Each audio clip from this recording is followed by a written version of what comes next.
Hi bunny lovers, and welcome back to Oliver's Corner. On today's episode, we're going to be doing a little bit of myth busting with regards to all things bunny. So there is lots of information about rabbits on the internet. However, you've probably noticed that there's a lot of conflicting opinions. One of the biggest problems that we have is that rabbits, unlike their other domestic counterparts like dogs and cats, are wildly understudied. Most of the information that we have about domestic rabbits really comes from the rabbits that were living in labs or meat farms, and so we're talking more about things that were keeping them alive, but not necessarily things that were making them happy or helping them thrive and live as long as possible. So my biggest hope for this video is that if you're on the fence about adopting a rabbit, whether it be for yourself, for your child, for your family, for a friend, that this will give you a little bit more information, add a little bit to your toolkit, and just help you to make the most informed, conscientious decision that you possibly can, so that you really are providing an amazing life for your pet rabbit. So, myth number 1. Wild rabbits live outside, so naturally, a domestic rabbit should be perfectly comfortable outside. Now, there are a lot of issues with this. For one thing, domestic rabbits are not wild rabbits. They have been bred into domestication for generations, for hundreds of years. Domestic rabbits and wild rabbits are now completely different animals. Naturally, they do share a common ancestor, being the European rabbit. At the end of the day, your pet chihuahua probably wouldn't survive if you left it in the middle of the forest, so a domestic rabbit is just about the same. It's also important to consider that domestic rabbits, much like wild rabbits, are prey animals. Now, if you put your rabbit in a cage and there's any wild animals in the area where you live, even though they might be protected by a cage, it's still pretty frightening if all of a sudden they've got a fox on the other side and they have nowhere to hide. Another huge problem with keeping your rabbit outside is that they are amazing diggers. If they get freaked out or they're bored or any number of other reasons and they decide to dig themselves out of their enclosure, you could lose them, they could get eaten by a predator, they could get hit by a car. There are so many things that could go wrong. Rabbits are also terrible at controlling their own body temperature. They can't regulate it the same way that a lot of other animals can, which means that if you live in a part of the world that experiences extreme cold winters or really crazy hot summers, like here in Australia, your rabbit is not going to have the ability to regulate his body temperature and could literally die just from being left outside. Another unfortunate reality of keeping a rabbit outside are bugs. Bugs carry all sorts of different diseases, and because your rabbit is tiny compared to, say, a human, if a bug bites them or stings them and they're carrying a disease, the likelihood of them dying is pretty steep. There are all sorts of different diseases that bugs carry, many of which are lethal to rabbits, and it's just not worth taking the chance. And lastly, how are you meant to bond with a rabbit in the same way that you would a cat or a dog if you're only going and scooping them up a couple times a day, maybe handing them food, but you're not really spending that quality time throughout the day with them? They don't get to know you, you don't get to know them, and it's a lot harder to monitor their well-being. So the great news is, rabbits are incredible indoor pets. There are so many different setup options, whether they're free roaming, whether they've got a room to themselves, whether you set up an X-pen for them. There are so many incredible options, and you are bound to find one that works for you, your family, and your space. So for the good of your bunny and for your relationship with that bunny, let's get rid of the idea of keeping them outside. Myth number 2. If your rabbit gets to know you and learns to love you, they will love getting picked up and cuddled. Unfortunately, or rather just realistically, rabbits are prey animals. There's a lot of rabbits who struggle to get over their instinct of being scared of getting picked up. You know, their wild ancestors had so many predators that could pick them up from above, and so anytime a rabbit gets picked up, it is fighting the instinct of having a predator pick them up.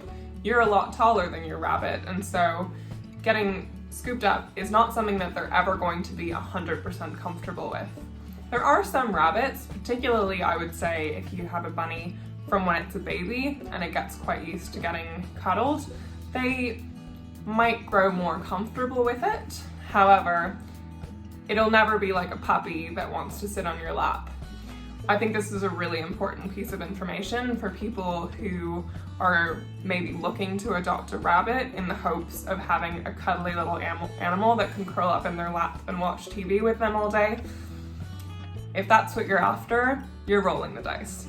Myth number 3. I need to go away for the weekend, so if I just leave a lot of food out, my rabbit will be fine, all by himself for just a weekend. Now this is so dangerous. One of the things that rabbits are incredibly prone to is something called gut stasis, otherwise known as GI stasis, and what this means is that they can get a blockage in their GI tract, and because rabbits actually don't have the ability to throw up the same way that a cat would, say with a hairball, it can actually kill them if they don't receive veterinary attention straight away. So this can happen in as short a time as 12 to 24 hours. If you're away for the weekend and nobody notices that your rabbit hasn't been eating or pooping for 12 hours and no one takes him to the vet, you could so easily come home to a dead rabbit, and you just don't want to put yourself or the rabbit through that. So the reality is that you need to be prepared to either take fewer trips away, or you need to be sure that you've got a reliable pet sitter or are willing to pay to board your rabbit when you go away. Unfortunately, it's just not an option to leave them unmonitored, even for 24 hours. Myth number 4. Bunnies are a short-term commitment. Now this is simply not true. A healthy, happy rabbit, particularly living indoors, is commonly living 10, 11, 12, even 15 years due to the fact that we know so much more about rabbit care now, and people are able to provide their rabbits with so much more attention, such better care, and are ultimately extending their lives by so much. So if you're looking to get a rabbit thinking, my child is starting high school, this will be a fun practice pet for them, and by the time they go off to college, they probably won't be around anymore, think again, because you're making a long-term commitment the same way that you would be with a cat or a dog. Myth number 5. Bunnies are aggressive and antisocial. I think cats and rabbits both get something of a bad rap because people expect them to be a dog, and they're not a dog.